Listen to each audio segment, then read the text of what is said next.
Sean bienvenidos al Aula Bíblica. Bendiciones para su vida. Esta plataforma se complace en presentar a nuestro pastor y maestro expositor de la Palabra de Dios, el profesor Fran Mendoza Martínez, de Lima, Perú, con la siguiente clase que él ha preparado para todos ustedes. Gracias por sintonizarnos en este programa de aprendizaje bíblico. Cordiales saludos, que la paz y la gracia del Señor sean con todos ustedes. En esta ocasión vamos a estudiar el capítulo 3 del Apocalipsis y nos enfocamos en el mensaje a la iglesia de Filadelfia, lección número 8 de nuestro seminario, el curso del Apocalipsis, la revelación total. Oremos. Padre de la gloria, oh Señor, en esta noche, hoy sábado 10 de agosto de este año 2019, venimos a tu presencia en el nombre de Jesús para agradecerte por un día nuevo de vida y por tu palabra, por estar estudiando e indagando en este hermoso libro, la Biblia, y en este fascinante manual juanino que escribió este último apóstol en la isla de Patmos, el Apocalipsis. Te exaltamos, te bendecimos y te pedimos iluminación, te pedimos comprensión de tu palabra. Oramos en el nombre de tu Hijo amado, Cristo Jesús. Amén. Bien, abra su Biblia en el capítulo 3 del Apocalipsis. Les anuncio que mañana vamos a culminar con la última iglesia. Y el lunes, Dios mediante, vamos a iniciar el capítulo 4 del Apocalipsis. ¿Qué les parece?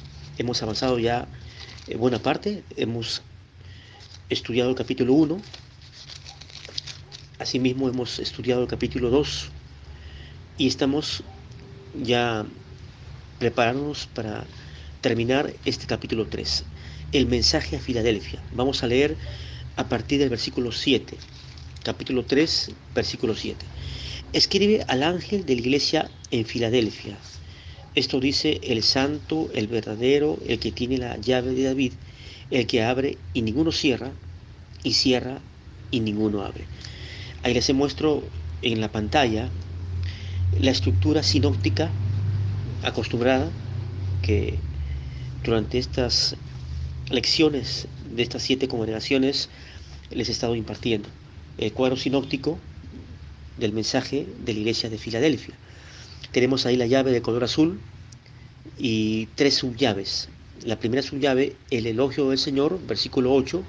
Leamos el versículo 8. Yo conozco tus obras. He aquí, he puesto delante de ti una piedra, una puerta abierta, la cual nadie puede cerrar, porque aunque tienes poca fuerza, has guardado mi palabra y no has negado mi nombre. Entonces, el elogio del Señor está en el versículo 8. Yo conozco tus obras. Una frase muy repetitiva. Dijimos que el Señor todo lo sabe, Él escudriña la mente y el corazón. Y aunque tienes poca fuerza, has guardado mi palabra. Guardado aquí se traduce como una obediencia, ¿verdad? Una obediencia a la palabra, y no has negado mi nombre. No hay una negativa, un rechazo, sea por vergüenza o por temor de que confesemos el nombre del Señor Jesús delante de un mundo sin Cristo. Bien, versículo 9. He aquí yo entrego en la sinagoga de Satanás a los que se dicen ser judíos y no lo son, sino que mienten. He aquí yo haré que vengan y se postren a tus pies y reconozcan que yo te he amado. Versículo 10. Por cuanto has guardado la palabra de mi paciencia, yo también te guardaré de la hora de la prueba que ha de venir sobre el mundo entero, para probar a los que moran sobre la tierra. Los versículos 9 y 10 nos hablan de la primera promesa, vamos a decirlo así. La primera promesa: serán humillados los mentirosos que dicen ser judíos, y también te guardaré de la hora de la prueba. Bien, y en los versículos 11 y 12 tenemos la segunda promesa. He aquí yo vengo pronto, al que venciere yo le daré columna y le escribiré sobre él, ¿no?, el nombre, etcétera, etcétera. Vamos a leer los versículos 11 y 12. Bien, leamos los versículos 11 y 12 del capítulo 3. He aquí yo vengo pronto, retén lo que tienes para que ninguno tome tu corona. Al que venciere, yo le haré columna en el templo de mi Dios y nunca más saldrá de allí.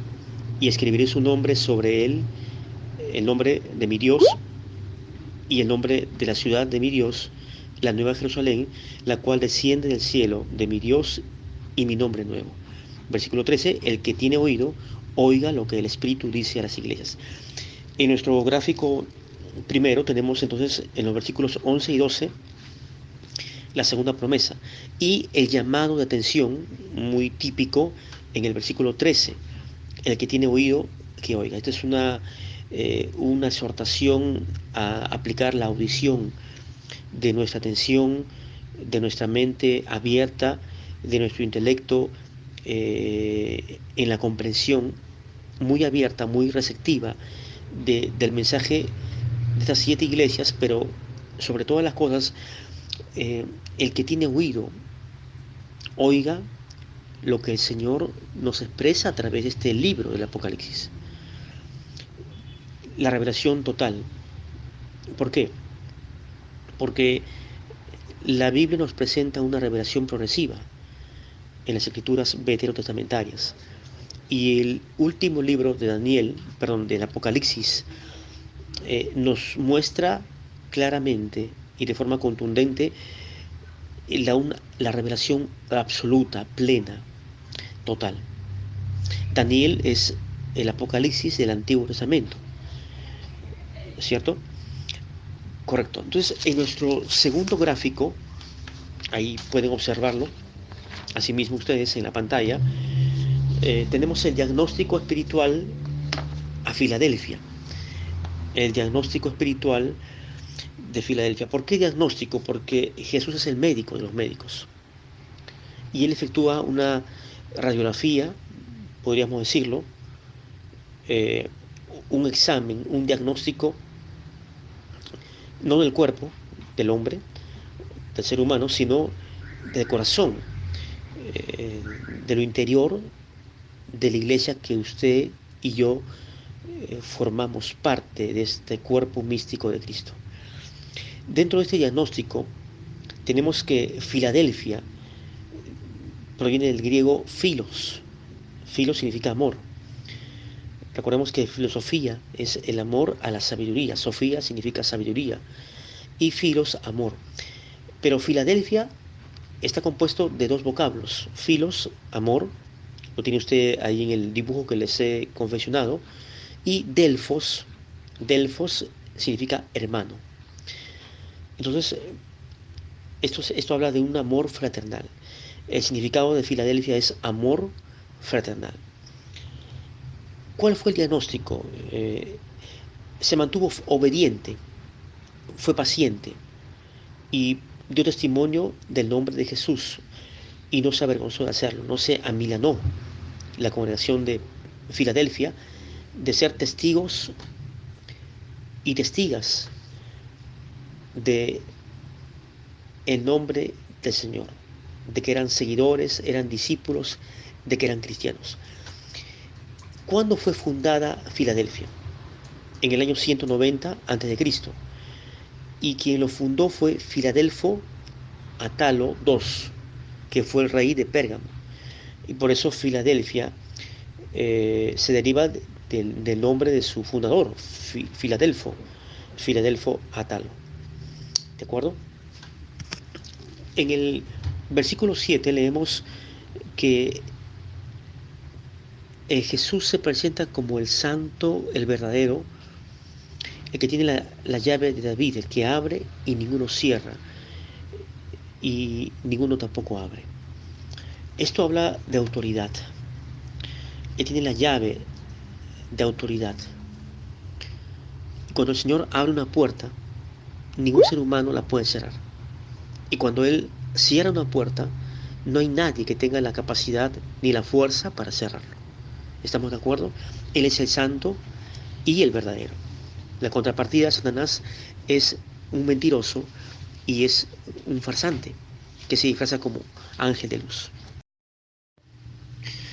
Bien, cuando leemos en el versículo 7 que él tiene la llave de David, no solamente esto habla de autoridad espiritual, sino que hace referencia a que Jesús tiene o posee la llave imperial como rey davídico, como el nuevo David, porque la palabra David significa el amado, aplicación al rey histórico, el rey David, que, que fue el que eh, aperturó una dinastía de reyes davídicos. En realidad el primer rey fue Saúl, pero Saúl fue desechado por Dios y Dios se encargó de ungir a través del profeta Samuel al rey David. Pero David, este nuevo David, que es Jesucristo, tendrá la autoridad suprema. Por ejemplo, en Oseas, quiero que leamos Oseas capítulo 3, versículo 5. Oseas 3, 5. Vamos a leerlo. Busquemos Oseas 3, el capítulo 5, el versículo 5. Capítulo 3, versículo 5. Después volverán los hijos de Israel y buscarán a Jehová su Dios y a David su rey. Ahí está, a David su rey. De la misma forma, podemos también leer, por ejemplo, Ezequiel 34, 23 y 24 y Jeremías 23, versículos 5 y 6. Apúntelo. Ezequiel 34, 23 y 24 y Jeremías 23, versículos 5 y 6. Nos hablan del nuevo David. Él tiene además el control de abrir oportunidades y días favorables y de obstaculizar los planes y proyectos de las personas. Evidentemente, eh, Jesús va a establecer un futuro reinado o gobierno milenial, mesiánico. Isaías 22, 22. ¿Qué nos dice? Busquemos Isaías capítulo 22, versículo 22. Isaías 22, 22. Y pondré la llave de la casa de David sobre su hombro. Y abrirá y nadie cerrará. Cerrará y nadie abrirá. Esto es un paralelo, evidentemente, con el capítulo 3 de Apocalipsis en el versículo 7. Bien, de acuerdo. Entonces, en el versículo 8 tenemos la frase, he aquí, he puesto delante de ti una puerta abierta. Lo leemos ahí. Yo conozco tus obras, he aquí, he puesto delante de ti una puerta abierta, la cual nadie puede cerrar. Una puerta abierta. Dice, porque aunque tienes poca fuerza, has guardado mi palabra y no has negado mi nombre. Esta puerta pudiera ser o pudiera representar entonces una bendición como una recompensa a la obediencia de los de Filadelfia, a esta congregación que se mantuvo guardadora, obediente, aún en tiempos adversos. Ellos tuvieron, tuvieron pocas oportunidades en su servicio a Dios, pero lo hicieron con todo el fervor. Apunte 2 de Corintios capítulo 2, versículo 12 y 1 de Corintios capítulo 16, versículos 8 y 9.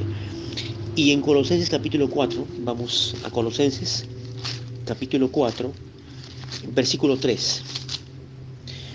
Capítulo 4 de Colosenses, versículo 3. Orando también al mismo tiempo por nosotros, dice el apóstol Pablo, para que el Señor nos abra puerta.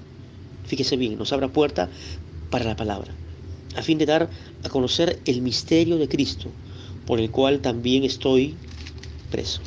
Interesante.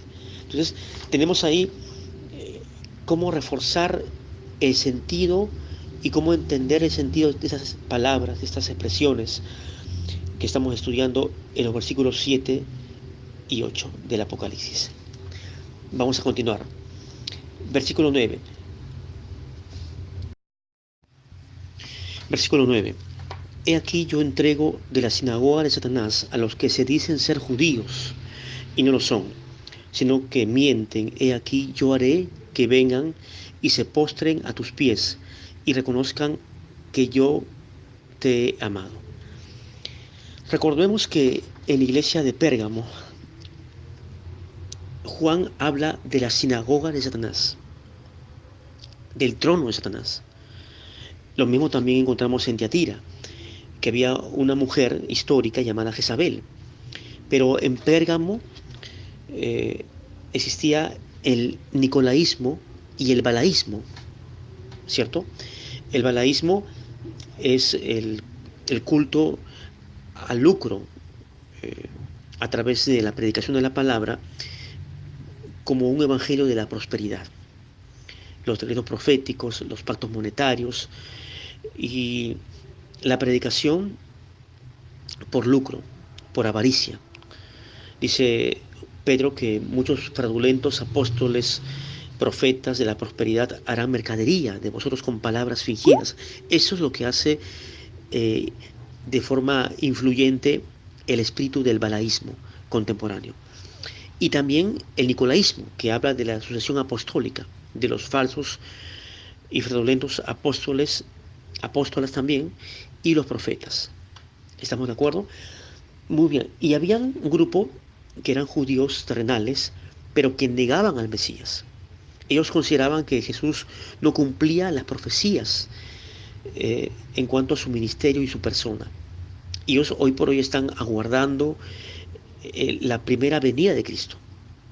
No entienden que Jesús ya vino a ellos y que vendrá por segunda vez en su parucía o su epifanía. Bien, en el versículo 10 leemos lo siguiente: por cuanto has guardado la palabra de mi paciencia, yo también te guardaré de la hora de la prueba que ha de venir sobre el mundo entero para probar a los que moran sobre la tierra.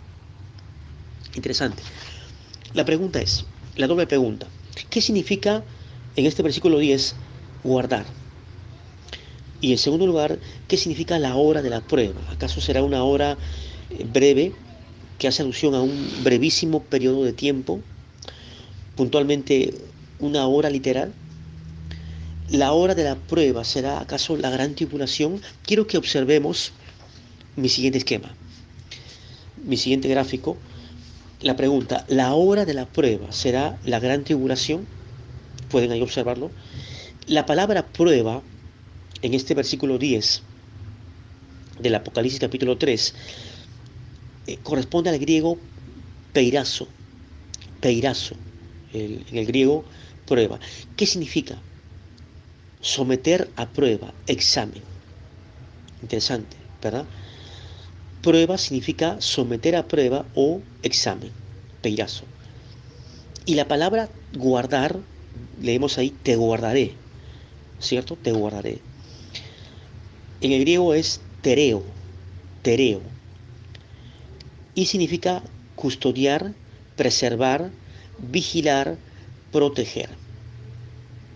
Esta palabra guardar aparece, por ejemplo, en Hechos capítulo 12. Vamos a Hechos para poderlo entenderlo mejor. Capítulo 12 de Hechos, versículo 5. Hechos, capítulo 12, versículo 5. Así que Pedro estaba custodiado, en el griego es tereo, guardar o protegido, en la cárcel. Pero la iglesia hacía sin cesar oración a Dios por él. El apóstol Pedro estaba custodiado o protegido o salvaguardado en la cárcel. Había un grupo de soldados que por supuesto impedían su libertad, ¿no?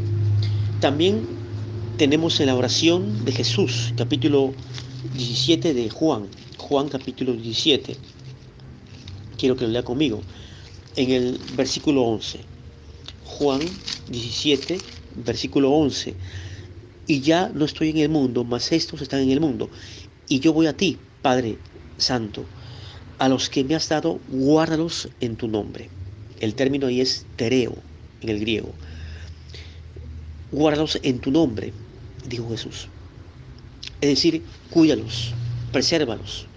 Y también leemos en primera de Tesalonicenses, apúntelo, capítulo 5, versículo 27. Dice el texto, y el mismo Dios de paz os guarde por completo, ¿no? Y todo vuestro ser, espíritu, alma y cuerpo sean guardados irreprensibles, ¿no? Hasta la venida pronta del Señor Jesucristo. Muy bien, ¿qué es la prueba entonces? Históricamente, en la iglesia, de Filadelfia, cuando se menciona en el versículo 10, yo te guardaré, una promesa de Jesús, de la hora de la prueba que ha de venir sobre el mundo entero. Esta prueba era la persecución histórica que realizó a cabo, o que llevó a cabo, el emperador romano Trajano. Trajano, que era uno de los 10 emperadores, que desató una persecución muy fuerte contra la iglesia primitiva naciente del primer siglo. Pero aparte de esta persecución de Trajano, también los maometanos eh, hicieron una práctica de exterminio en el Asia Menor. Y la iglesia de Filadelfia, escúchalo bien, quedó intacta, permaneció. Eh, Todas las demás iglesias sufrieron fuertemente, a excepción de Filadelfia. Más tarde, por ejemplo, en el siglo XIV, y esto es algo que está bien documentado, lo de Trajano, lo de los maometanos, eh, por ejemplo, Timur, Timur Lenk, conquistador tártaro, también conocido como Tamerlán, borró totalmente de la faz de la tierra todas las iglesias del Asia Menor. Fueron destruidas. En aquel tiempo, la pequeña iglesia de Filadelfia, escúchelo bien, y quiero que lo entienda, fue protegida, fue guardada, fue preservada, fue custodiada, fue vigilada de forma milagrosa por el Señor. Los mismos maometanos no podían entender esto, porque nadie molestó literalmente a la iglesia de Filadelfia. Y ellos, los maometanos, llamaron a Filadelfia eh, Al-Asir, Al-Asir, que significa ciudad de Dios. Fíjese bien. De tal forma que la hora de la prueba no será la gran tribulación. Muchos han usado este versículo 10 para afirmar de que esta hora de la prueba sería nada menos que la gran tribulación, y de que la expresión yo te guardaré está hablando de que la iglesia va a ser raptada o sería raptada antes del periodo conocido como la gran tribulación, lo cual es falso y absurdo. La palabra guardar significa, reitero, preservar, proteger en medio o dentro de la tribulación, dentro de la hora de la prueba que sobrevino a las congregaciones de Asia Menor. Filadelfia fue protegida. Filadelfia se mantuvo en pie. ¿Capta el concepto? ¿Ya usted lo puede comprender totalmente? Amén. ¿Estamos de acuerdo? Perfecto. Sigamos leyendo. El versículo 11. He aquí yo vengo pronto, retén lo que tienes para que ninguno tome tu corona. Yo vengo pronto. La prontitud o la cercanía de Jesús y su retorno para la mente humana puede ser evidentemente algo lejano, ¿no? Recordemos que con el Señor 1000 años es como un día, y 1000 años y un día como 1000 años. Él viene pronto por su iglesia. Retén lo que tienes para que ninguno tome tu corona. Atesorar la verdad es importante. Esta corona habla de recompensa. Versículo 12. Al que venciere. Siempre que leemos estos capítulos 2 y 3 nos enteramos de esta frase, al que venciere, pero somos usted y yo más que vencedores en Cristo. Y nuestra fe en Jesús es una fe victoriosa, porque 1 Juan capítulo 5 nos dice que ¿quién es el que vence? Sino que cree que Jesús es el Hijo de Dios, y somos vencedores, no que seamos perdedores. Somos vencedores, pero somos frágiles porque pecamos en la tierra. Dice, al que venciere yo le haré columna en el templo de mi Dios, y nunca más saldrá de allí, y escribiré sobre él el nombre de mi Dios y el nombre de la ciudad de mi Dios, la nueva Jerusalén, la cual desciende del cielo y de mi Dios y mi nombre nuevo, una nueva identidad, evidentemente. Es una columna, esta columna significa algo fuerte, algo que jamás se derriba. Por ejemplo, en capítulo 2 de Gálatas, versículo 9, leemos que Jacobo, Cefas y Juan, o Jacobo, Pedro y Juan, eran considerados como columnas en el establecimiento y sostenimiento de la iglesia. El futuro que le espera a la iglesia es glorioso, lo que nos aguarda a usted y a mí, porque seremos impresos con la naturaleza del Padre y del Hijo. Y además vamos a pertenecer usted y yo a la ciudad de capital del cielo. ¿Cuál es la ciudad capital del cielo? ¿Mm? De acuerdo al capítulo 21 del Apocalipsis, los versículos 1 y 4, es la nueva Jerusalén, la patria celestial. Esta patria celestial, la nueva ciudad capital del cielo, será la nueva Jerusalén. Amén. Y concluimos con el versículo 13, el que tiene oídos oiga lo que el Espíritu dice a las iglesias. Y esto habla de ser receptivo en escuchar el mensaje divino. Aplicar nuestra mente a los misterios del reino de los cielos. Muy bien. Oremos. Dios y Padre nuestro, danos siempre el pan de cada día. Gracias por tu pan espiritual. Te exaltamos, te agradecemos por nutrirnos de tu palabra en esta noche, esta lección número 8. Y mañana vamos a continuar y vamos a dar término a este capítulo 3 con el mensaje a la Odisea. Oh Dios de la gloria, te exaltamos, te damos honor y gloria en el nombre de tu Hijo amado, Jesucristo. ¿Y cuántos dicen amén? Nos vemos mañana, hasta la próxima. Mañana estaremos impartiéndoles la lección número 9 concerniente a este seminario curso del Apocalipsis. Cualquier pregunta, interrogante, puede usted escribirla, puede también enviar su audio y de forma gustosa estaremos absolviendo su pregunta. Si usted no recibió las lecciones pasadas, las anteriores 7 lecciones de nuestro curso, nuestro seminario del Apocalipsis, puede solicitármelo en privado y yo también gustosamente se los voy a enviar a su WhatsApp privado. Buen descanso para ustedes y mañana nos reencontramos con la siguiente lección. Bendiciones. Usted puede suscribirse totalmente gratis a nuestro canal en YouTube, Aula Bíblica del profesor Fran Mendoza Martínez, y podrá acceder a más videos y programas de lecciones y enseñanzas que han sido editados para su instrucción y aprendizaje y crecimiento espiritual de la palabra de Dios. También le invitamos a que le dé like o me gusta a cada video y de esa forma nos siga. Recomiende nuestro canal a sus amigos y hermanos en la fe. Gracias por sintonizarnos y muchas bendiciones.